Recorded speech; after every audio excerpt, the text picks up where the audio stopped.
ఆశ్చర్యకరుడైన యేసుక్రీస్తు ప్రశస్త నామములో ఇక్కడ కూడి ఉన్న దేవుని బిడ్డలైన మీకు అందరికీ హృదయపూర్వకమైన ప్రేమ వందనాలు. అలాగే విశ్వాసవాక్కు అనే ఆధ్యాత్మికమైన కార్యక్రమాన్ని వీక్షించుచున్నటువంటి శ్రోతలైన మీకు అందరికీ కూడా ప్రభు అయిన యేసుక్రీస్తు నామంలో అందరికీ కూడా హృదయపూర్వకమైన ప్రేమ వందనాలు. ఇంకేమీ ఆలస్యం చేయకుండా దేవుని వాక్య ధ్యానములోనికి మనం వెళదాం. పరిశుద్ధాత్మ దేవుడే తన సేవకుణ్ణి అభిషేకించి ఆయన తన వాక్యమును బట్టి పరిశుద్ధాత్మ దేవుడు మనందరితో కూడా ప్రభువే మాట్లాడునుగాక. చెప్పడామని చెప్పండి, ఆమేన్. ఈరోజు ప్రసంగాంశం ప్రభు అయిన యేసుక్రీస్తు ఈ లోకానికి వెలుగుగా వచ్చారు. అయితే దేవుని బిడ్డలారా, ఆ వెలుగు మానవులమైన మన జీవితాల్లో కలగాలి అంటే ఏం చేస్తే ఆ వెలుగు మన మీద ప్రకాశిస్తుంది? ఆ వెలుగును మనము పొందుకోవాలి అంటే ఏమి చేస్తే ఆ వెలుగులోనికి మనము రాగలము అనే విషయాన్ని 7 సంగతులు ఈ దినాన్ని దైవ లేఖనము నుంచి మనము ధ్యానం చేసుకుందాం. పరిశుద్ధాత్మ దేవుడే ఆయన తన వాక్యమును బట్టి మనందరితో కూడా ప్రభువు మాట్లాడునుగాక. ఎందుకంటే గత కాలంలో మనం ధ్యానించుకున్నాం, యేసు ప్రభువారు ఈ లోకానికి ఎలాగొచ్చారు? వెలుగుగా వచ్చారు. నేనంటాను, ఆయన వెలుగుగా ఎందుకు రావాల్సి వచ్చింది అంటే మలాకీ నుంచి మత్తయి వరకు ఉన్నటువంటి 400 సంవత్సరాల చరిత్ర ఉంది. ఆ చరిత్రని చరిత్రకారులు ఏమన్నారు అంటే చీకటి యుగంగా పిలిచారు. అంటే ఆ 400 సంవత్సరాల ప్రజలు ఎక్కడున్నారా అంటే చీకట్లో ఉన్నారు. నేను అడుగుతున్నాను, చీకట్లో ఉన్నవాడు ఏం చేస్తాడో తెలుస్తుందా? తెలీదుగా. ఎక్కడికి వెళ్తాడో తెలుస్తాడా? తెలీదుగా. దేన్ని పట్టుకుంటాడో తెలీదుగా. ఏం చేస్తున్నాడో తెలీదుగా. ఎవరిని తొక్కుతున్నాడో తెలియదు కదా. చీకటి అవ్వారం అంతా కూడా చీకటిగానే ఉంటుంది. ఒక మాట చెప్తాను వినండి, పాపానికి ప్రేరేపించబడిన వేళ చీకటే. మనం హైవేలో వెళ్తూ ఉంటే మొన్న షార్ట్ కట్లు వచ్చేస్తున్నాం పిల్లలు, మేము మెయిన్ రోడ్డు తిట్టారు, దుకాణం ఇచ్చారు, రక్తం వేసి ఎవరో తెలుసా? దొంగోడు కూడా చీకటి ఎన్నుకుంటాడు, వ్యభిచారి కూడా చీకటి ఎన్నుకుంటుంది, జోదగాడు పేకాటు వాడు కూడా. అంటే నేను అంటాను ఏంటంటే చీకటి అనేది పాపమునకు ప్రేరేపిత వేళ. అయితే యేసుక్రీస్తు ఈ లోకములోనికి వెలుగుగా ఎందుకు వచ్చాడంటే ఒక చీకటి బ్రతుకులు వెలుగుగా మారాలి. ఆమేన్. ఆ వెలుగును మీ జీవితంలో ప్రకాశించాలి. వెలుగు లేకయే అంతా జీవితం చీకటి కాబట్టి గందరగోళం, అప్పులు, సమస్యలు, బాధలు, ఇబ్బందులు, ఇరుకులు మానవులమైన మనల్ని కబలించేస్తున్నాయి. ఈరోజు మన జీవితంలో మనశ్శాంతి ఉందా, నెమ్మది ఉందా అంటే లేనే లేదు. కారణం ఏమిటంటే చీకటికి చోటు ఎక్కువగా ఉంది. అయితే ఈరోజు దేవుడు మనతో మాట్లాడుతున్నాడు. ఆ వెలుగు మనలో ప్రకాశించాలి, మనలో ఉండాలంటే మనం ఏం చేస్తే ఆ వెలుగు మనలో వస్తుంది? పాయింట్ నెంబర్ 1, ముందుగా మనము దేవునికి మనము లోబడాలి. చూద్దాం ఒకసారి యోబు గ్రంథం 22వ అధ్యాయం 22వ వాక్యమును నుండి కూడా మనం గమనిస్తే దేవునితో మనము సహవాసము చేయాలి. 21లో 22లో దేవుని మాట, ఆయన ఉపదేశానికి అవలంబించి ఆయన మాటలు నీ హృదయములో ఉంచుకోవాలి. 23వ వచనములో సర్వశక్తిని వైపు నువ్వు తిరిగిన ఎడల, నీ గుడారములో నుండి దుర్మార్గతను నువ్వు కొట్టేసిన ఎడల, దూరముగా తొలగించుకున్న ఎడల నువ్వు ఏం చేస్తావు అంటే అభివృద్ధి పొందుతావు. నేనేమంటాను అంటే ఈ 3 లేఖన వచనాలు మనం గమనిస్తే మనము దేవుని వైపుకు తిరుగుట, దేవునికి లోబడుట, ఆయన వాక్యానికి లోబడుట, ఆయన నోటి ఉపదేశాన్ని అవలంబించుట, లోబడుట, మన హృదయాలలో దేవుని మాటకు నువ్వు విలువిస్తే, నువ్వు ఈ విధంగా నువ్వు చేస్తే, అంటే నేను అంటాను ప్రతి ఒక్క వ్యక్తి ఎవరికి లోబడాలి అంటే దేవునికి లోబడాలి, దేవుని వైపుకు తిరగాలి, ఆయన వాక్యాన్ని నీ హృదయంలో ఉంచుకోవాలి. నువ్వు ఆయనతో ఏం చేయాలి? 21వ వచనంలో నువ్వు ఆయనతో సహవాసం చేయాలి. నువ్వు ఇలా చేస్తే చూడండి 28వ వచనం, మరియు నీవు దేనినైనా యోచించగా అది నీకు స్థిరపరచబడును, అయితే నీ మార్గముల మీద వెలుగు ప్రకాశించును. దేవునికి స్తోత్రం చెప్పండి. హల్లెలూయా. నీ మార్గాల మీద, నీ మీద దేవుని వెలుగు ప్రకాశించాలంటే ఈ రాత్రి నువ్వు ఆయన వైపుకు తిరగాలి, ఆయనకు లోబడాలి. నీ హృదయంలో ఆయన వాక్యం ఉండాలి. ఉంటుందా? నీ హృదయంలో ఆయన వాక్యానికి చోటు ఉందా? నువ్వు ఆయనతో సహవాసం చేస్తున్నావా? ఈరోజు నీవు ఆయనతో సహవాసము చేయకుండా నువ్వు ఆ వెలుగు నీ జీవితంలో ప్రకాశించదు. వెలుగు నీలో ప్రకాశించాలంటే ఒకటి, నువ్వు ఆయనతో సహవాసం చెయ్యి. 2, ఆయన ఉపదేశాన్ని నువ్వు అవలంబించు, లేదా నీ హృదయంలో దానిని ఉంచుకో. తర్వాత నువ్వు సర్వశక్తుడగు దేవుని వైపుకు నువ్వేం చేసి తిరిగి, తర్వాత అక్కడ ఏముంది ఇంకోటి, నీ గుడారములో నుండి దుర్మార్గతను దూరంగా నువ్వేం చేయాలి? తొలగించాలి. ఇవన్నీ ఒక మాటలో చెప్పాలంటే దేవునికి లోబడుట. చెప్పండి, లోబడేవాడే దేవునితో సహవాసం చేయగలడు. లోబడేవాడే హృదయములో దేవుని వాక్యాన్ని ఉంచుకోగలడు, వాక్య ప్రకారంగా చేయగలడు. దేవునికి లోబడేవాడే దేవుని వైపు తిరగగలడు. ఆమేన్, ఆమేన్. దుర్మార్గతను దూరంగా ఏం చేయగలడండి? తొలగించగలడు. ఇప్పుడు అలా తొలగిస్తే ఆయన అన్నాడు, నీవు దేనిని యోచన చేయగా అది స్థిరపరచబడుతుంది.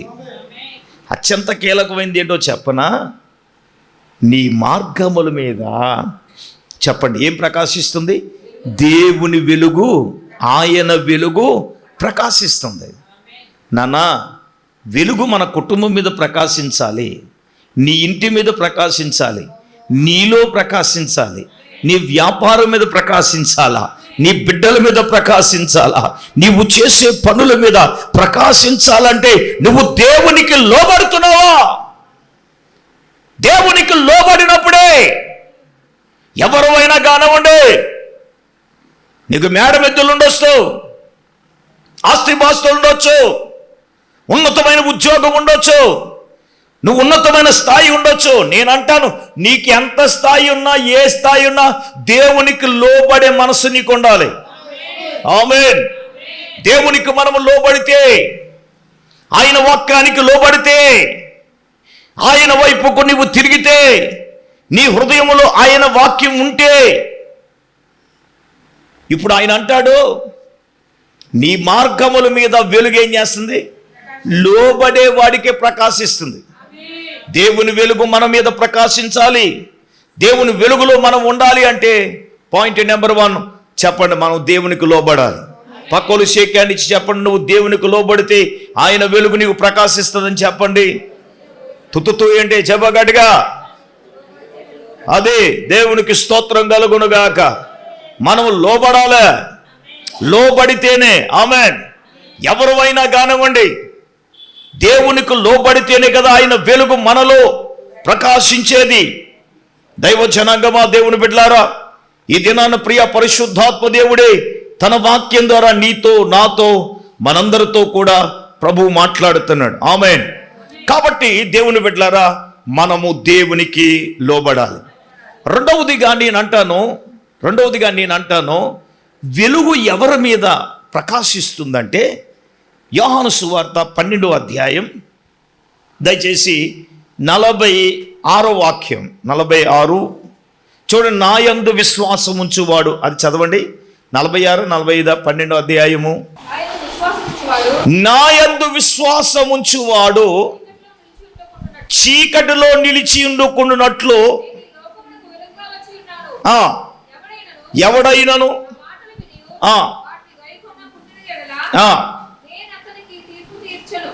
చూడండి, గమనించండి. ఇక్కడ నేనేమంటాను అంటే, రెండవదిగా విశ్వసించేవాడు చీకటిలో నడవక నా యందు విశ్వాసముంచు ప్రతివాడు చీకటిలో నిలిచి ఉండుకుండునట్లు దేవునికి స్తోత్రం కలుగునుగా. హల్లెలూయ. నేను అంటాను, రెండవదిగా ఆయన యందు విశ్వాసముంచుట. చెప్పండి, ఆయన యందు. ఎవరి యందు? యేసయ్య యందు మనం ఏం చేయాలా? విశ్వాసం ఉంచాలి. అర్థమవుతుందండి? విశ్వాసము ఉంచు ప్రతి వాడంట చీకట్లో నిలిచి ఉండుకుంటున్నట్లు. అంటే చీకట్లో నిలవడంటే అర్థం ఏంటాడు? వెలుగులో ఉంటాడని దాని అర్థం, అంతే కదా. విశ్వాసం ఉంచేవాడు చీకట్లో ఉన్నాడు. ఎక్కడ ఉంటాడు వాడు? వెలుగులో ఉంటాడు. ఆమేన్. రెండవదిగా విశ్వసించిన వాడు ప్రభు అయిన యేసుక్రీస్తునందు ఎవరైతే విశ్వసిస్తారో, విశ్వాసములో ఎవరైతే ఉంటారో, విశ్వాసాన్ని ఎవరైతే కలిగి ఉంటారో. ఒకప్పుడు మనం విశ్వాసంలో లేవు సార్, ఎలా పడితే అలా ఉన్నాం మనం. నేనేమంటానంటే, ఒక వ్యక్తి యేసయ్య యందు విశ్వసిస్తే, నేనంటాను ఆయన దగ్గరకు వచ్చిన మనలో ఆయన ఏం చూస్తాడు? ఇవిడ ఏ రంగు చీర కట్టుకొచ్చిందా చూస్తాడా? ఏం బంగారం పెట్టుకుంది ఏం చూస్తాడా? ఇప్పుడు ఏమి మేకప్ వేసుకొచ్చిందని చూస్తాడా? చిచ్చి చిచ్చి చిచ్చి అవన్నీ దరిద్ర కొట్టు బుద్ధులన్నీ మనయ్య. దేవునికి స్తోత్రం. ఎవరితో ఏం చీర కట్టుకొచ్చింది, ఎవరు ఏం ధరించుకొచ్చారు, పండగ వస్తుంది ఏమైనా కొత్తది కొనుక్కుందా, ఇది కొత్తదో పాద్దా, ఎదరోళ్ళ మీద కాన్సన్ట్రేషన్ ఏంటి ఇచ్చి రక్తవేజేయి. అర్థమవుతుంది? ఇవన్నీ ఎవరు చూస్తారో? మనుషులు కావాలి ఇచ్చి రక్తవేజేయి. పాస్టర్ గారు ఏం బట్టలు కట్టుకుంటున్నారు, దేవునికి స్తోత్రం. ఈ మంచి బట్టలు ఇస్తే కట్టుకుంటారు మరి, దేవునికి స్తోత్రం. మరి ఏమిస్తే అవి కొట్టుకోకపోతే ఏంటి, దేవునికి స్తోత్రం. చెప్పండి. హల్లెలూయా. ఆడెవడో అంటున్నాడు ఫోన్ చేసి, మీ బట్టలు బాగోలేదని. అవును, లేకపోతే రేమండ్స్ పంపించాను అని, దేవునికి స్తోత్రం. సూట్లు, దేవునికి స్తోత్రం. ఇత్తి వేసుకుంటారు మరి. హల్లెలూయా. అంటే అంటే దీని మీద కూడా ఉంటుందా అంటే, మనుషులకి దీని మీద అంటే. యేసు బాబు చూడండి, పక్షవాయు గలవాన్ని నలుగురు మోసుకుని వచ్చారు.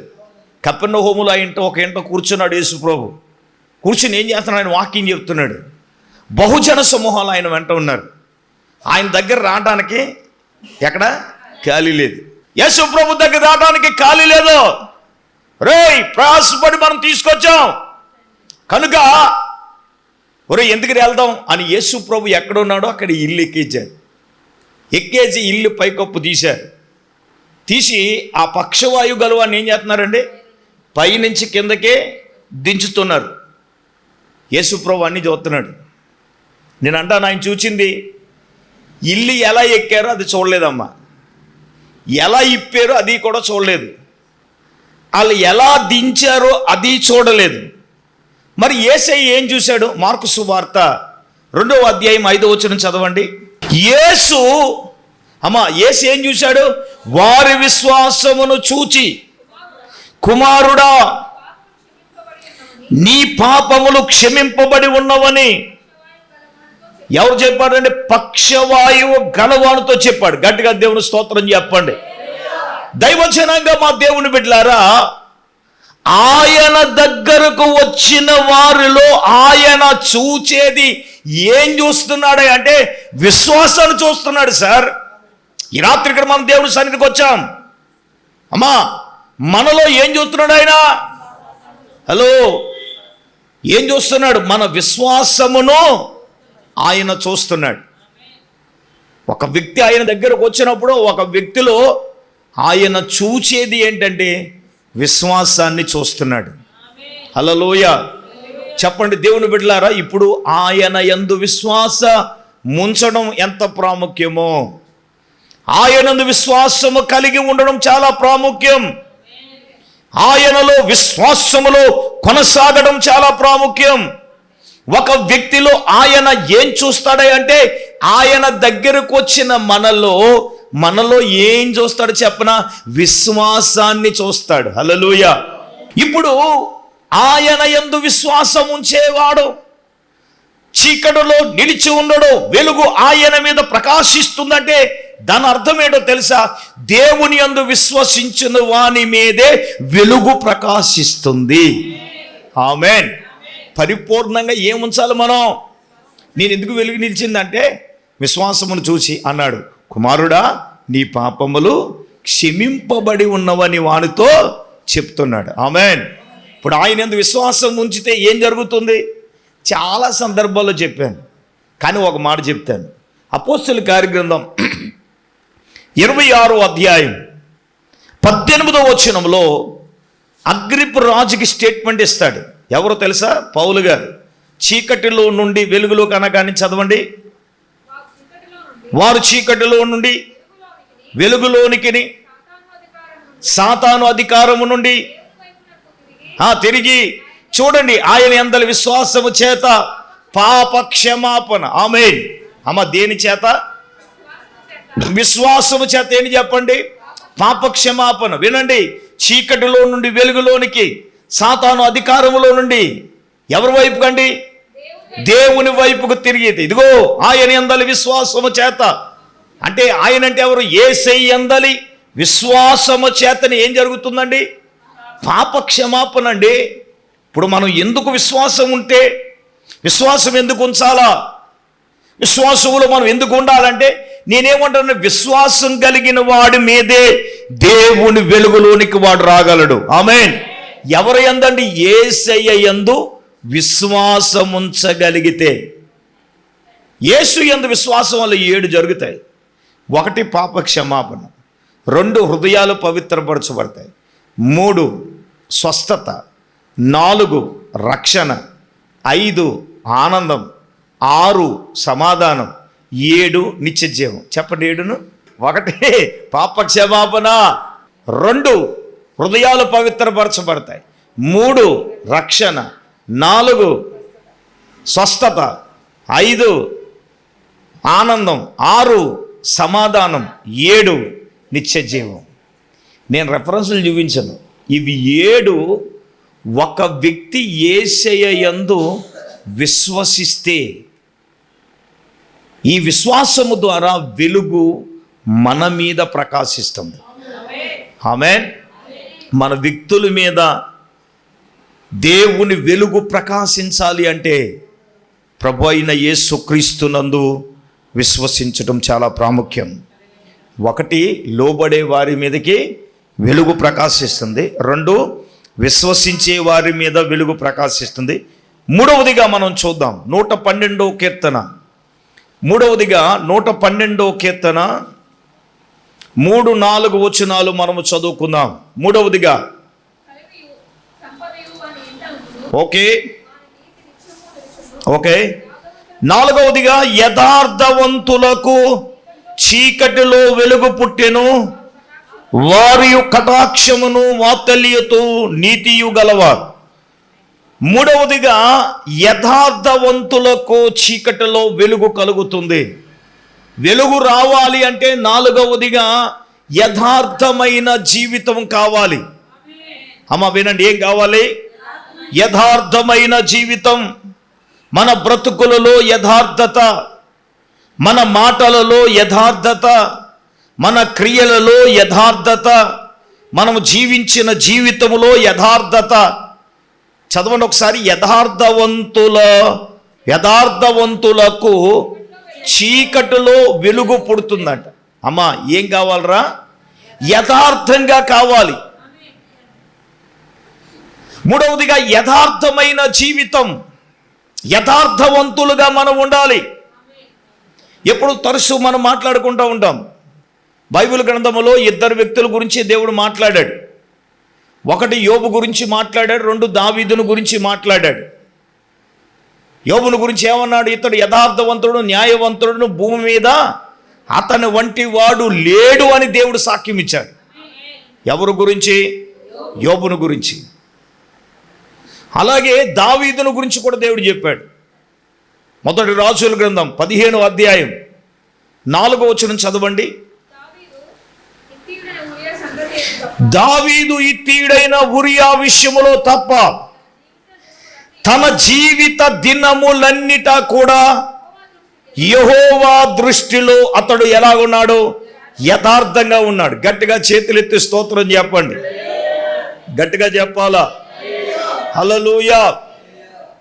ఇప్పుడు దైవిక దృష్టిలో యథార్థత కావాలంటే ఈ రోజున మనం యథార్థంగా ఉండాలండి. చీకటి దెబ్బలు సమిడి దెబ్బలు కాదు దేవునికి స్తోత్రం. దేవుడు చూడ్డంటే చూస్తాడు. అది నీలో, నాలో, మనలో. నా దేవుడు యథార్థతను చూస్తాడు. నా ప్రభువునకు కావలసింది ఏంటో తెలుసా? యథార్థత. Amen, amen, praise the Lord. నా ప్రభువుకు కావలసింది ఏంటండి? యథార్థత కావాలి. మనము యథార్థవంతులుగా ఉండాలని నా దేవుడు కోరుకుంటున్నాడు. యథార్థమైన జీవితం కావాలని కోరుకుంటున్నాడు. ఇప్పుడు దావీదు గారు ఒక హిత్తీయుడైన ఉరియా విషయంలో తప్ప తన జీవిత దినములన్నిటా కూడా దేవుని దృష్టిలో ఎలాగున్నాడు సార్? అమ్మ, నువ్వు మనుషుల దృష్టికి యథార్థంగా ఉండటం కాదు, దేవుని దృష్టిలో మనం ఎలాగ ఉండాలా? అది దేవుని దృష్టిలో నువ్వు యథార్థంగా ఉన్నావో లేదో నిన్ను నీవే పరిశీలన చేసుకో. మనుషుల దృష్టికి యథార్థంగా ఉండడానికి నువ్వు పడే తపన, తెప్పలు, పాట్లు అన్నీ ఇన్ని కాదు. మనిషి దృష్టిలో కాదు ఉండవలసింది, దేవుని దృష్టిలో మనం ఎలాగ ఉండాలి? నేను అంటాను, ఒకటి, మన మాటలలో యథార్థత ఉండాలి. రెండు, మన క్రియలలో యథార్థత ఉండాలి. మనము చేసే పనిలో ఏముండాలి? యథార్థత ఉండాలి. దేవుడు నీకు ఇచ్చిన ప్రతి విషయంలో, దశమ భాగం విషయంలో, నువ్వు చేసే దేవునికి ఇచ్చే విషయంలో యథార్థంగా మనం ఉండాలి. నేనంటాను, యథార్థతను దేవుడే చూస్తాడు. యథార్థంగా ప్రవర్తించేవాని ఆయన ఏ మేలు చేయక మానడని డిఫరెన్సులు లేకుండా మనకి తెలుసు. హల్లెలూయా. రిఫరెన్సులు మాత్రం డిఫరెన్సులు లేకుండా తెలుసు మనకి. ఆమేన్. కానీ ఏంటంటే యథార్థంగా ఉండం. యథార్థంగా ఉండకుండా చేయి హల్లెలూయా. నేను మాత్రం ఏం చేయను, దేవునికి స్తోత్రం. నేనేమి ఇవ్వను, హల్లెలూయా. నువ్వు మాత్రం నాకు చేయి, దేవునికి స్తోత్రం అంటే పని అవ్వదు బ్యాచి, దేవునికి స్తోత్రం. మరి నువ్వు ఏం చేయకుండా యథార్థంగా ఉండకుండా దేవుడు ఎలాగెత్తాడో నీ గురించి కాదులే. కొంతమంది పెద్ద మనుషులు ఉన్నారు, అది మరి నువ్వేం ఫీల్ అయిపోక. మరి దేవునికి స్తోత్రం. టీవీ ముందు చాలామంది ఫీల్ అయిపోతున్నారు, హల్లెలూయా. మొన్న ఒకడు తగిలాడు, దేవునికి స్తోత్రం, హోమియో దగ్గరికి. ఎక్కడ రాలి కిందంట, ఏదో ఊరు. మీరు అర్పప్రసాద్ గారే అన్నాడు. అవునన్నాను, దేవునికి స్తోత్రం. ఏం రేవిట్టేస్తున్నారండి అన్నాడు ఆడు, దేవునికి స్తోత్రం. హోమియోకండి, హల్లెలూయా, దేవునికి స్తోత్రం, హల్లెలూయా. వాళ్ళకి రేవిలా ఉందన్నమాట. అందుకే నాలో నన్ను ఎవరు పిలకలేదు, దేవునికి స్తోత్రం. పిలకపోయినా పర్లేదు, మనకు ఉన్నది ఉన్నట్టుగా చెప్పేయాలంతే. నువ్వు యథార్థంగా ఉండకుండా దేవుడు ఎలా చేస్తాడు నీకు? దేవుని విషయంలో నీకు యథార్థత ఉందా? చెప్పగలను నేను. దేవుని విషయంలో యథార్థతగా ఉంది కాబట్టి ఈ రోజున భూమి మీద ఉన్నాం. అన్ని విషయాలలో, దేవుని పని విషయంలో నాతో పయనించే వాళ్ళకి తెలుస్తుంది అసలు ఏం చేస్తున్నాను అనేది. వచ్చేదానికి చేసేదానికి సంబంధం ఉండదు. కానీ యథార్థవంతుడు ఆయన చూస్తాడు. ఆయన ఏ మేలు చెయ్యక మానడని. ఆమేన్. నువ్వు మౌనంగా ఉన్నావని దేవుడు మౌనంగా ఉండడం. యథార్థంగా ఉంటే దేవుడు ఎందుకు? యథార్థవంతులకు చీకట్లు ఏం పుడుతుంది? నువ్వు యథార్థంగా ఉంటే వెలుగు ఎందుకు రాదండి? వస్తుంది. యోబు జీవితంలో రాదా అంటే ఉంది. ధైర్యం, యథార్థత, అతని ప్రవర్తనే నిరీక్షణకు ఆధారం. యథార్థంగా ఉన్నాడు కాబట్టి దేవుని కొరకు రెండంతల ఆశీర్వాదాన్ని పొందుకోగలిగాడు యోబు తన జీవితంలో. యథార్థంగా జీవించిన దావీదు జీవితంలో కూడా నేనంటాను, ఆ వెలుగు నీలో ప్రకాశించాలని నువ్వు ఎలాగ ఉండాలి? యథార్థంగా ఉండాలి కదా. మన జీవితంలో యథార్థత కావాలి కదా. నేనంటాను, నీ యథార్థత మనుషులు చూచినా చూడకపోయినా ప్రభు చూస్తున్నాడు. ప్రభు చూస్తున్నాడు. ప్రభుకి కావలసింది అదే. ఉందా అది మన జీవితంలో? ఉంటే ఖచ్చితంగా మన జీవితంలో ఆ వెలుగును మనం పొందుకోగలం. ఆ వెలుగులో మనం ఉండగలం. ఏమంటే నేను అంటాను, మాట చెప్పి నేను ముందుకెళ్తాను. ఎన్నో సందర్భాల్లో యథార్థత గురించి మాట్లాడాను. ఒకవేళ నువ్వు ఈ సంవత్సరం అయినా 2026లోనైనా ఒక తీర్మానం చేసుకో, ప్రభా నేను అప్పుడప్పుడు కొన్ని చిలకొట్లు కొట్టాను నాయన రక్త విజయ్, ఆ చిలకొట్టు కొట్టడం మానేస్తాను ప్రభా. అంటే చిలకొట్లు అంటే అర్థమైందా? కక్కుర్తి రక్త విజయ్, సకం చేసి సకం చెయ్యక. ఏమండి, యథార్థత విషయంలో కొన్నాటిలో యథార్థంగా ఉండి కొన్నాటిలో యథార్థంగా లేకపోవడం. నువ్వు ఒక కమిట్మెంట్ అయ్యావు అంటే ఖచ్చితంగా దాన్ని చేయాలి, కష్టమో నష్టమో. నువ్వు చెయ్యడానికి నువ్వు నీ జీవితంలో తీర్మానం చేసుకున్నప్పుడే నువ్వు గొప్ప వెలుగుని నీ జీవితంలో నువ్వు చూడగలవు.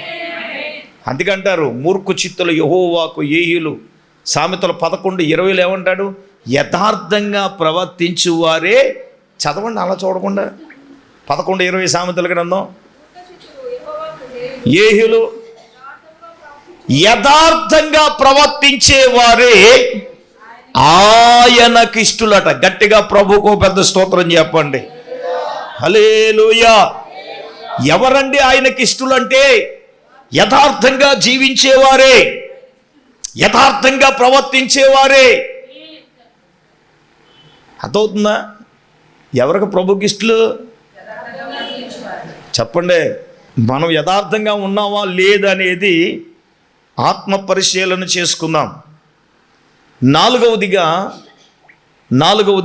ఇంకా ఎవరికి వెలుగు కలుగుతుంది అంటే కీర్తనల గ్రంథం 97వ కీర్తన 11వ వచనం, అలాగే సామెతల గ్రంథం 4వ అధ్యాయము 18వ వాక్యం కూడా చదువుదాం. నీతిమంతుల కొరకంట వెలుగును, యథార్థ హృదయుల కొరకు ఏంటంట? ఆనందమట. దేవునికి ఒక పెద్ద స్తోత్రం చెప్పండి. హల్లెలూయా. నీతిమంతుల కొరకు ఏంటంట? వెలుగు. చూడండి సామెతలు 14:4-18 కూడా చూస్తే, పట్టపగల వరకు వేకు వెలుగు తేజరెళ్ళినట్లట, నీతిమంతుల మార్గము అంతకంతకు తేజరెళ్ళెను. హల్లెలూయా. నాలుగవదిగా ఈ వెలుగు నీతిమంతులు. ఎవరైతే నీతిమంతులుగా ఉంటారో, నీతిమంతులుగా మారాలిగా. నీతిమంతుల మీదకి ఏమొస్తుందటండి? చెప్పండి రా తల్లులారా. వెలుగు రావాలంటే అనీతిమంతులుగా ఉన్నవాళ్ళు నీతిమంతులుగా మారాలి కదా, నీతిమంతులుగా జీవించాలిగా.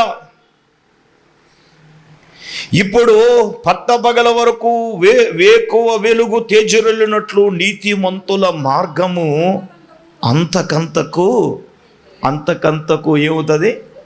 వర్ధిల్లుతానే ఉంటుంది. నీతిమంతుల మీద ఏముందండి? వెలుగు.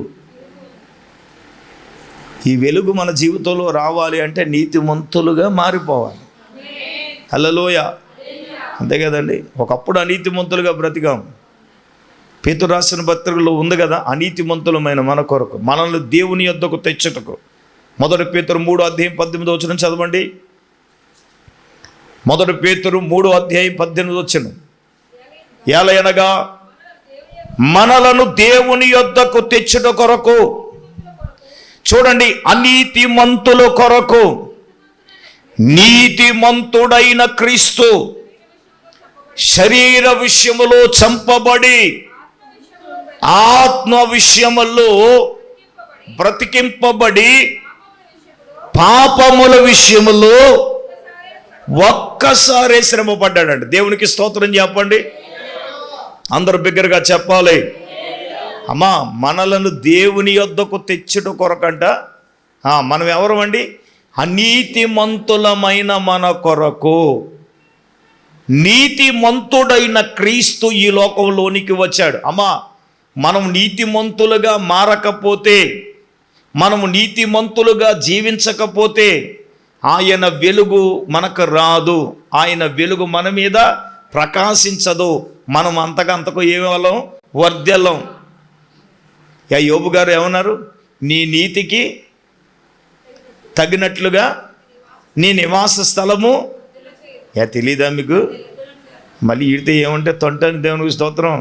తెలిసిండు కూడా మాట్లాడట్లేదు. ఇవన్నీ మనకి కణత వాక్యాలే. నీ నీతికి తగినట్లుగా నీ నివాస స్థలము నిద్దట్లో లేపిన పలికేత్తాం మనం దేవునికి స్తోత్రం పలుకులు వాక్యమే కదా. హల్లెలూయా. ఉపవాసం కూటం అని మౌనంగా ఉంటే ముఖం మీద చూపుతాం కాదు, దేవునికి స్తోత్రం. ఆత్మశుద్ధి జరగాలి. హల్లెలూయా. మరి నీతిమంతులుగా మనం మారకుండా, నీతిమంతులుగా జీవించకుండా, టీవీ ముందు కూర్చున్న వాళ్ళని మీకోసం నేను చెప్పేది ఏంటంటే, నీతిమంతులుగా మనం మారాలంటే 4 విషయాలు చెప్తాను. ఒకటి, ఆదికాండము 15వ అధ్యాయం 6వ వచనంలో అబ్రహాము దేవుని నమ్మెను, అది అతనికి నీతిగా ఎంచబడింది. అబ్రహాము విగ్రహారాధికుడే, కానీ సర్వశక్తుడైన సృష్టికర్త అయిన దేవుణ్ణి నమ్మాడు కాబట్టి అది అతనికి నీతిగా ఎంచబడెను. నువ్వు ఎవడవైనా కావచ్చు, కోటీశ్వరుడు కావచ్చు, లక్షాధికారి కావచ్చు, ఉన్నతమైన స్థాయిలో కావచ్చు, నువ్వు నీతిమంతుడుగా ఎలా మారగలవో తెలుసా? సర్వ సృష్టికర్త అయిన దేవుణ్ణి అబ్రహాము నమ్మాడు కాబట్టి అతడు నీతిమంతుడుగా తీర్చబడ్డాడు, ఎంచబడ్డాడు, మార్చబడ్డాడు. సర్వ సృష్టికర్త అయిన దేవుణ్ణి నమ్ముకోవాలి మనం ఎవరైనా కానీ. రెండవదిగా, అపోస్తుడైన పౌలు రోమీయులకు రాసిన పత్రిక 5వ అధ్యాయం 8-9 లేఖనాల్లో ఏముందో తెలుసా? ఆయన కుమారుడైన ఆయన రక్తము ద్వారా ఇప్పుడు మనము నీతిమంతులుగా తీర్చబడుతున్నాము. హల్లెలూయా. రెండవదిగా, యేసయ్య రక్తమే అనీతిమంతులమైన మనలను నీతిమంతులుగా మార్చేది. నీతిమంతులుగా మనలను మార్చేది ఏంటో తెలుసండి? యేసయ్య రక్తమే. యేసయ్య రక్తమే నిన్ను నీతిమంతులుగా మారుస్తుంది. అందుకే ఇందాక మనం చదువుకున్నాం, మనలను దేవుని యొద్దకు తెచ్చడు కొరకు అనీతిమంతులమైన మన కొరకు నీతిమంతుడైన క్రీస్తు ఏమయ్యాడు? చనిపోయాడుగా, రక్తం కార్చాడుగా. ఆయన కార్చిన రక్తమే ప్రతి మానవులమైన నిన్ను, నన్ను, మనల్ని కడిగివేసి నీతిమంతులుగా మనల్ని ఏం చేస్తుందో తెలుసా? మార్చేస్తుంది. ఏంటో తెలుసా? యేసయ్య రక్తం. ఆమేన్. చెప్పండి, ఎవరండి?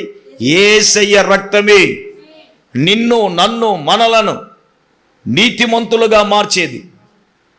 మూడవదిగా, ద్వితీయోపదేశకాండం 6వ అధ్యాయము 25వ వచనం, ఆయన సన్నిధిని ఈ సమస్తమైన ఆజ్ఞలను మనము అనుసరించి నడుచుకున్నప్పుడు మనకు నీతి కలుగును అని రాయబడింది.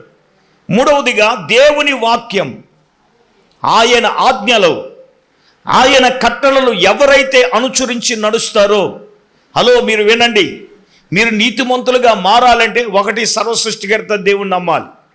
2, నీతిమంతులుగా మారాలంటే ఆయన రక్తములో కడగబడాలి.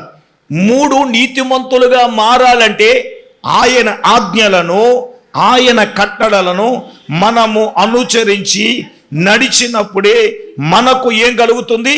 నీతి కలుగుతుంది. ఆమేన్. వాక్య ప్రకారంగా మనం నడిచినప్పుడు, వాక్య ప్రకారంగా మనం జీవించినప్పుడు, వాక్యములో మనం నడవాలి, వాక్య ప్రకారంగా మనం జీవించాలా, వాక్య ప్రకారంగా మనం ప్రవర్తించాలా. ఎవరైతే ప్రవర్తిస్తారో వారికి నీతి కలుగుతుంది. సోదరుడా, సోదరి, టీవీ ముందు కూర్చున్న నీవే నీతిమంతుడుగా ఎలా మారాలో దేవుడు నీకు నేర్పిస్తుండగా, వింటుండగా, ఈ మాటలు వింటుండగా ఆయన యందు నమ్మిక ఉంచుతావా? ఆయన రక్తముతో నువ్వు కడగబడతావా? ఆయన వాక్య ప్రకారంగా నువ్వు నడుస్తావా? 4వదిగా, దేవుని బిడ్డలారా, 1 కొరింథీయులకు రాసిన పత్రిక 6వ అధ్యాయం 11వ వచనంలో మనం చూస్తే, మనము ఆయన ఆత్మయందు కడగబడి పవిత్రపరచబడిన వారమై నీతిమంతులుగా తీర్చబడుతున్నాము. అనగా పరిశుద్ధాత్మ ద్వారా మనం ఏం చేయబడాలి? కడగబడాలి. ఆమేన్. కడగబడి, పవిత్రపరచబడి, నీతిమంతులుగా మనం ఏమవుతున్నాం? తీర్చబడుతున్నామని దైవలేఖనము చెప్తుంది. పరిశుద్ధాత్ముడే మిమ్మల్ని కడుగుతున్నాడు, పవిత్రపరుస్తున్నాడు, పరిశుద్ధపరుస్తున్నాడు, నీతిమంతులుగా తీర్చబడుతున్నాం. నేను అంటాను, నీతిమంతులుగా మనం తీర్చబడితే వెలుగు మన మీద ప్రకాశిస్తుంది. నీతిమంతులుగా మారామా? నీతిమంతులుగా మనం జీవిస్తున్నామా? నీతిమంతులుగా బ్రతకడానికి మనం ఇష్టపడుతున్నామా లేదా అనేది మనం జ్ఞాపకం చేసుకుందాం. ఇప్పుడు ఎన్నైనాయి? 4 అయినాయా? 4. 5వదిగా దేవుని బిడ్డలారా, మనము ఆయనను వెంబడించుట. చూడండి, యోహాను సువార్త 8వ అధ్యాయము 12వ వాక్యాన్ని చదువుదాం. నేను లోకానికి వెలుగును. చూడండి, ఆయనను వెంబడించేవాడు చీకటిలో నడువక చూడండి జీవపు వెలుగు కలిగి ఉండెను. ఆమేన్. అమ్మా, 5వదిగా క్రీస్తును వెంబడించేవారు. ఎవరిని వెంబడించాలి? లోకంలో చాలామందిని వెంబడించాం మనం. హలో, మన అభిమాన హీరో ఎవరంటే యేసయ్య. యేసయ్యని ఎలాగ వెంబడించాలో అలాగే వెంబడించాలి. దేవునికి స్తోత్రం. ఆడవడో పెబాస్ కటింగ్ అంటే ఇచ్చి రక్తం వేసి అడే చేసుకున్నాడు. హల్లెలూయా.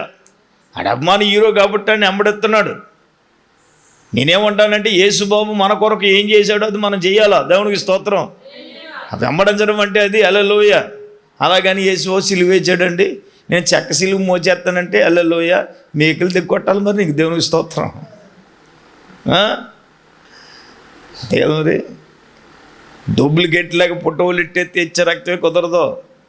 యేసు ప్రభు ఏం చెప్పాడో అది చేయటమే ఆయన వెంబడించడం. అది హల్లెలూయా. మన అభిమాన హీరో ఎవరంటే యేసయ్య. మన ఫాలోవర్ ఎవరంటే యేసయ్య. మనం అనుసరించవలసింది ఎవరిని? యేసయ్యను. మనం వెంబడించవలసింది ఎవరు? యేసయ్యను. మన అభిమాన హీరో ఎవరంటే యేసయ్యే.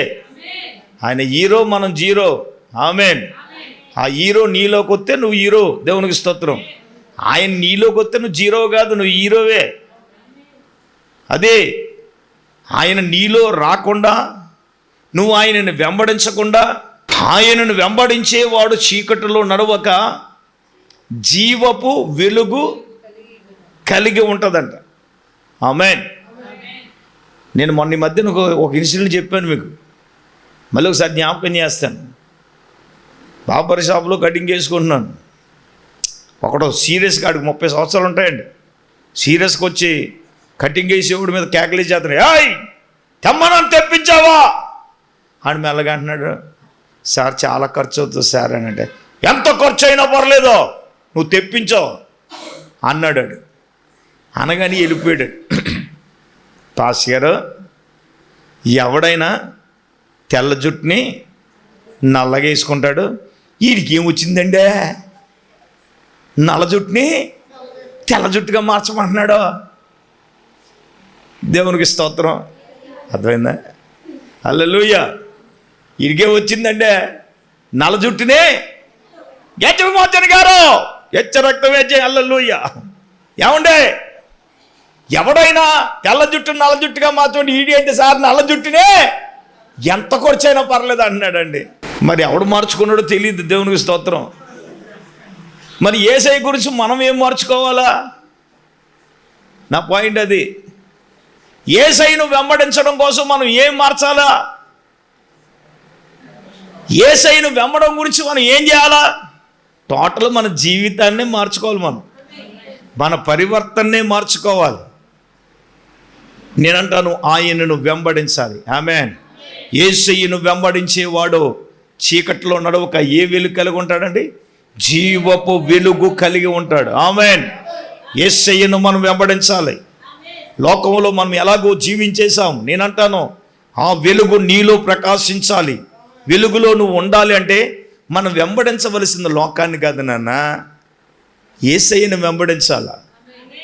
లోకాశలను వెంబడించడం కాదు, లోక అలవాటులను వెంబడించడం కాదు. నలుగురు నేను వెళ్తున్నాను, ఆ దారిలో నేను వెళ్తాను అనడం అది కరెక్ట్ కాదు.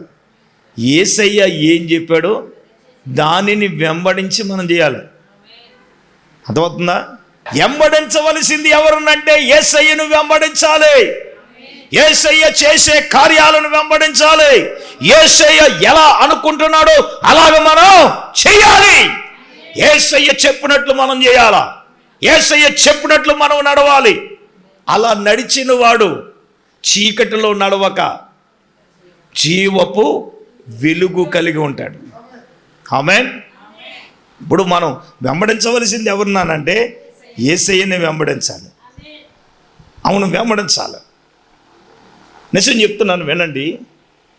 ఈ రోజున యేసయ్యను ఎవరైతే వెంబడిస్తారో ఖచ్చితంగా వాళ్ళ జీవితాలు వెలుగుమయంగా ఉంటాయి. మీరేమనుకోకండి, యేసయ్యను వెంబడించటం లేదు గనుకనే మన కుటుంబాల్లో చీకటి ఏలుబడి చేస్తుంది, వ్యక్తులలో ఏలుబడి చేస్తుంది. నువ్వు క్రీస్తుకు చోటిస్తే చీకటికి ఏమాత్రం చోటుందా? చెప్పండి. క్రీస్తుకు నీ హృదయంలో చోటుంటే, క్రీస్తుకు నీ వ్యాపారంలో చోటుంటే, క్రీస్తుకు నీ మనసులో చోటుంటే, నీలో చోటుంటే, నువ్వు చేసే దాంట్లో చోటుంటే. ఈ రోజున చాలామంది క్రిస్మస్లు చేశారు, దేవునికి స్తోత్రం. ఒక ఆవిడకి ఏంటమ్మా కిస్మిస్ అండి, ఏంటి కిస్ మిస్, క్రీస్తు మిస్సు అంటే అర్థం ఏంటి? క్రీస్తు లేకుండా ఏమైపోయింది? అవును, మరి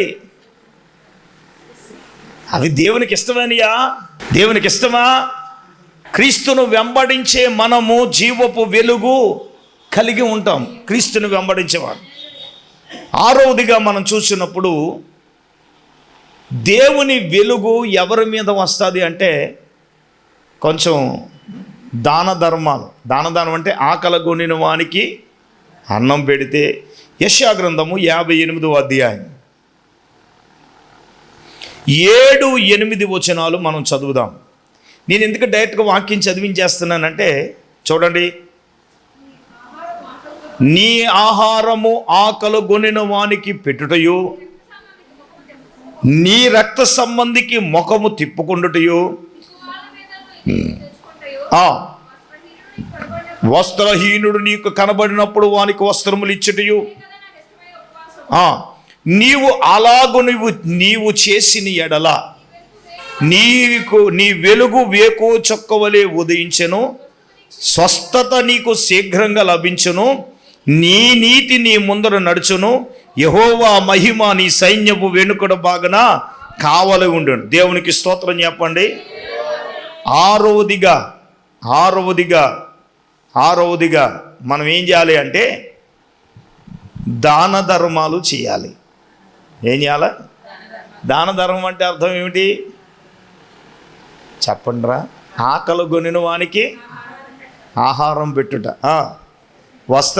వస్త్రం లేని వానికి వస్త్రం ఇవ్వట. పోలే ఎవరికైనా క్రిస్మస్ పేరు చెప్పాను, ఎవరినైనా పిలిచి భోజనం పెట్టావా? పోనీ లేదా ఎవరికైనా వస్త్రాలు ఇచ్చామా మనం? నేను చెప్పగలను 38 మందికి ఇచ్చాను మొత్తం టోటల్. దేవునికి స్తోత్రం. ఎంతమందికి చెప్పండిరా? దేవునికి స్తోత్రం. ఏమీ లేకుండా 38 మందికి ఇచ్చాను. దేవునికి స్తోత్రం. మనం ఎప్పుడు ఇచ్చే బ్యాచ్ లేకుంటే దేవుని దగ్గర నుంచి తీసుకునే బ్యాచ్లో మనం ఉంటాం. దేవునికి స్తోత్రం. ఎంచేపు తీసుకోవాలని కాదు, మనం ఇవ్వాలని ప్రయత్నం చేయాలి. ఇప్పుడు అదే అంటున్నాడు. ఏమన్నాడు? ఆకలి కొన్నోడికి అన్నం పెట్టు, ఏమా వస్త్రహీనుడికి ఇమ్మంటున్నాడు కదా. ఇక్కడ ఉపవాసం గురించి చెప్పాడండి. ఏంటి? దేవుడికి ఇష్టమైన ఉపవాసం. నువ్వు అలాగ చేసిన ఎడల, 8వ వచనం చదవమ్మా. వస్త్రహీనుడు నీకు కనబడిన ఎడల నువ్వు వానికి వస్త్రం ఇచ్చేటే, ఇదే కదా నాకు ఇష్టమైన ఉపవాసము. అలాగ నువ్వు చేసిన ఎడల నీ వెలుగు వేకో చొక్కవాలి. ఆమేన్. నేను అన్నాను, నేను ఇలా రాసుకున్నాను, ఎవడైతే ఇలాగ చేస్తాడో ఉపకారము ధర్మము చేయటం మర్చిపోకండి, ఇటు యాగము దేవునికి ఇష్టమై ఉన్నది అన్నది కదా.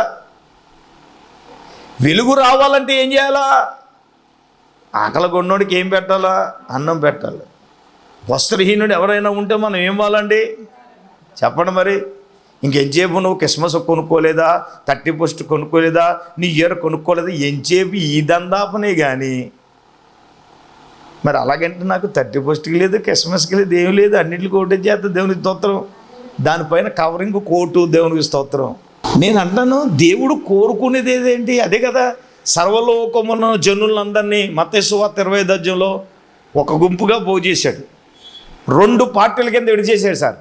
కుడి పక్కన ఉన్న వాటిని అన్నీ గొర్రెలు అన్నాడు, చెప్పాలి.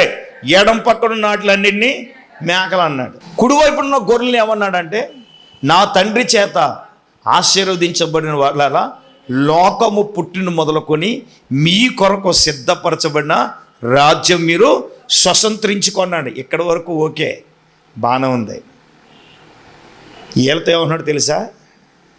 మని ఆకలిగా ఉంటే మీరు నాకు అన్నం పెట్టారు, దాహంగా ఉంటే మీరు నాకు నీళ్ళు ఇచ్చారు, నేను వస్త్రహీనుడిగా ఉంటే నాకు వస్త్రం ఇచ్చారు, రోగుగా ఉంటే నన్ను పరామర్శించారు, చెరలో ఉంటే నన్ను చేరదీశాడని ఇన్ని విషయాలు యేసయ్య వాళ్ళకి చెప్తా ఉంటే వాళ్ళు ఆశ్చర్యపోతున్నారు.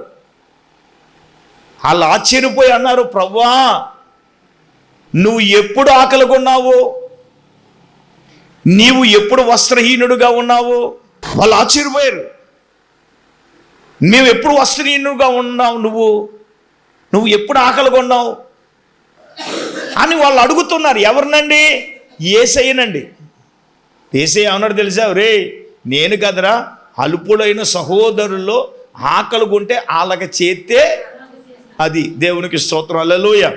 ఎవడైతే ఆకలిగొనిన వాడున్నాడో వాడికి పెడితే, ఎవడైతే వస్త్రహీనుగా ఉన్నాడో వాడికి వస్త్రం ఇస్తే, మీరు వాళ్ళకి చేస్తే నాకు చేసినట్లని ప్రభు అన్నాడు. దేవునికి స్తోత్రం చెప్పండి.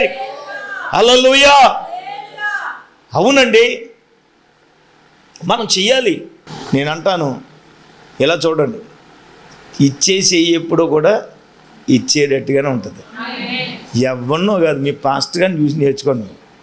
దేవునికి స్తోత్రం చెప్పండి గట్టిగా. హల్లెలూయా.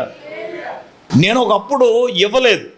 నేను యథార్థంగా చెప్తున్నాను. 7 సంవత్సరాలు, ఆ 7 సంవత్సరాలు సైకిల్ తొక్కడమే మన పని.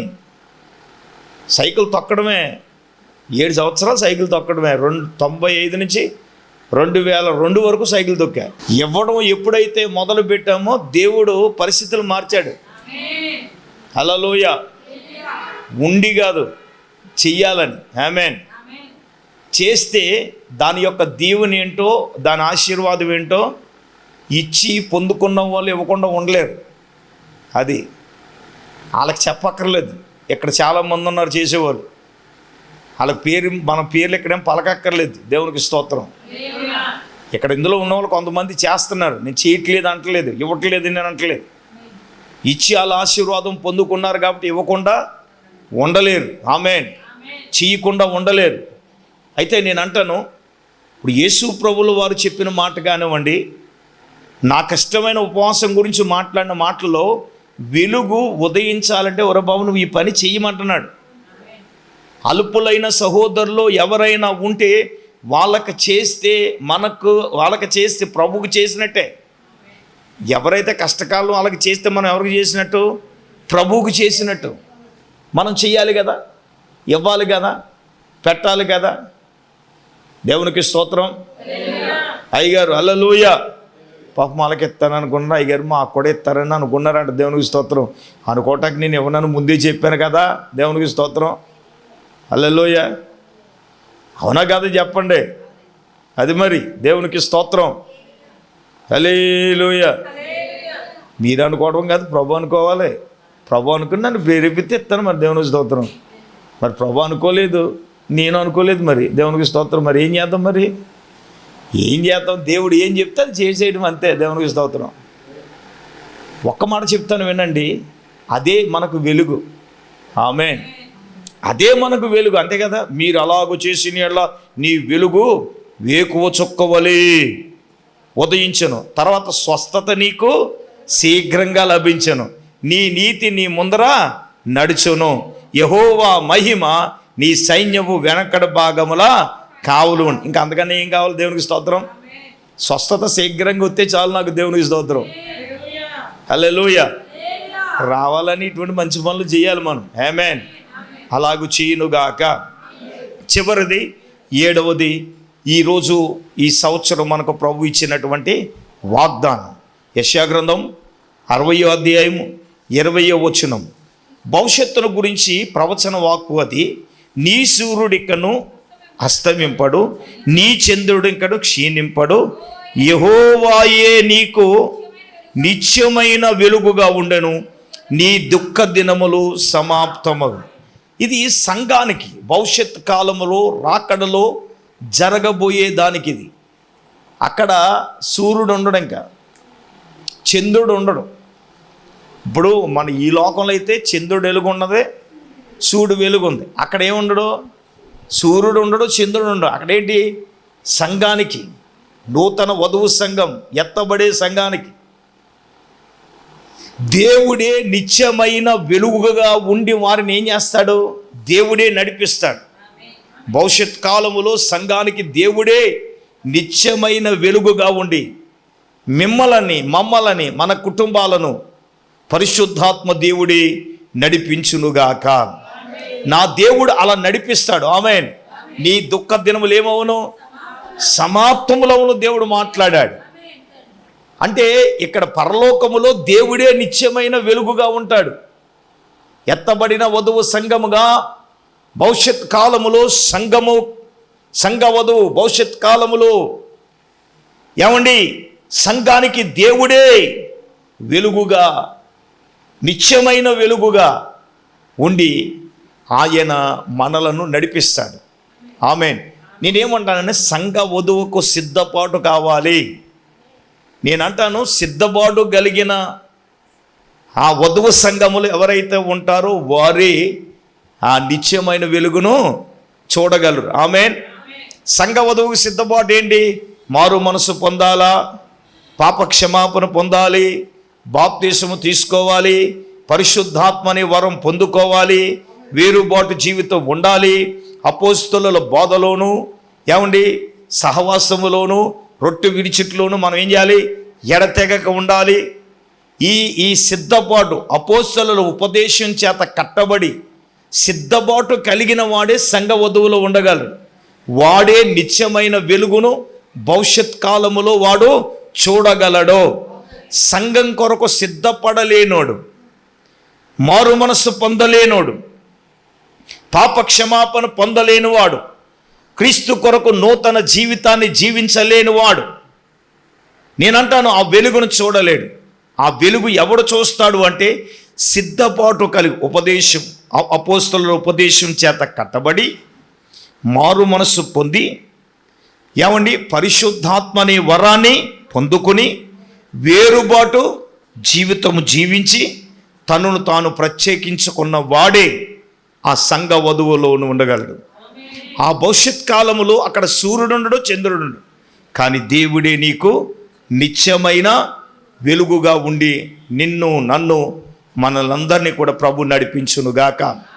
అందరూ మోకరించండి, కళ్ళు మూసుకొని ప్రార్థన చేసుకుందాం. అందరూ కూడా కళ్ళు మూసుకొని, దేవా ఇంతవరకు నీ దైవజనుడి ద్వారా నీవు మాతో మాట్లాడి ఉన్నావు. అందరు నోరు తెరిచి ప్రార్థన చేద్దాం. అందరు నోరు తెరవండి, ఎవరు మౌనంగా ఉండొద్దు. ఇంతవరకు వాక్యం ద్వారా పరిశుద్ధాత్మ దేవుడే నీతో నాతో మనందరితో కూడా ప్రభు మాట్లాడాడు. మౌనంగా ఉండకుండా నోరు తెరిచి ప్రార్థన చేద్దామా? వెలుగు దేవుడు ఎవరి మీద ప్రకాశిస్తాడు అంటే, ఒకటి లోబడే వాని మీదకి వెలుగు ప్రకాశిస్తుందని దేవుడు మాట్లాడాడు. రెండవదిగా విశ్వసించేవాడు, మూడవదిగా యథార్థవంతులు, 4 నీతిమంతులు, 5వదిగా ఆయనను వెంబడించేవారు, 6 ఆకలి గొన్నవానికి అన్నం పెట్టేవాడు, దాగిపోయి గొన్నవాడికి దాహం ఇచ్చేవాడు, 7 భవిష్యత్ కాలములు అంటే సంఘ వధువుకు సిద్ధపాటు కలిగిన వాడని దేవుడు మాట్లాడగా అందరము నోరు తెరిచి ప్రార్థన చేద్దాం. ఒక బలమైన తీర్మానంలోనికి వద్దాం. తండ్రి 7 విషయాలు మా ముందు పెట్టి మాట్లాడారు. ప్రార్థన చేసుకుందాం. ప్రేమ నమ్మకం కలిగిన మా తండ్రి, జీవాధిపతి నీకు వందనాలు. ఈ వెలుగు మా జీవితాల్లో ప్రకాశించాలంటే మేమేమి చేయాలో 7 సంగతులు మీరు మాకు నేర్పించారు. విత్తబడిన మాటలు ప్రభువా ఇక్కడ కూడిన బిడ్డలలోనూ అలాగే టీవీ ముందు కూర్చుని వాక్యం వింటున్న వారితో మీరు మాట్లాడారు. విత్తబడిన మాటలు ప్రతి ఒక్క బిడ్డ హృదయాలలో ఈ మాటలన్నీ నీరు కట్టి ఫలింపు చేయండి పరిశుద్ధాత్ముడా. ప్రతి ఒక్క బిడ్డను ఆదరించండి, ప్రతి ఒక్క బిడ్డను బలపరచండి. వాక్యమైన యేసు ప్రతి ఒక్క బిడ్డతో మాట్లాడమని ప్రార్థిస్తున్నాను. అయ్యా 7 అంశాలు బిడ్డల జీవితాల్లో కలిగి అయ్యా మీరు ప్రతి ఒక్క బిడ్డ కూడా వారి జీవితంలో నీ వెలుగును పొందుకోవడానికి సహాయం చేయండి. సమస్త చీకటి కుటుంబాలలో నుంచి పాలద్రోలండి అయ్యా, వ్యక్తులలో నుంచి పాలద్రోలండి, వ్యవస్థలలో నుంచి పాలద్రోలండి, వ్యాపారములో నుంచి పాలద్రోలండి, వారు చేసే ప్రతి పనిలో నుంచి చీకటిని పాలద్రోలండి. నీ వెలుగే వారి కుటుంబాల మీదకి వచ్చునుగాక. నీ వెలుగే ఆ బిడ్డల మీదకి వచ్చునుగాక. ఆ వెలుగే వారు చేయుచున్న పనుల మీద వచ్చునుగాక. ఆ విధంగా పరిశుద్ధాత్ముడా మీ ఆధీనములో బిడ్డలందరినీ నడిపించి మీరు ఈ కార్యం జరిగించి నడిపించమని మా నాథుడైన యేసునామము పేరట అడిగి వేడుకొనుచున్నాము తండ్రి, ఆమేన్. మన పరమ తండ్రి అయిన దేవుని ప్రేమ, రక్షకుడైన యేసుక్రీస్తు ప్రభుల వారి యొక్క దివ్యమైన కృప, పరిశుద్ధాత్మ దేవుని యొక్క అన్యోన్య సహవాసం ప్రభు బిడ్లారా ఇక్కడ కూడిన నెలరకు వాక్యమైన బిడ్డలకు ప్రభుత్వపరంతలప్పుడు సదాకాలము తోడైననుగాక. ఆమేన్, ఆమేన్, ఆమేన్, ఆమేన్.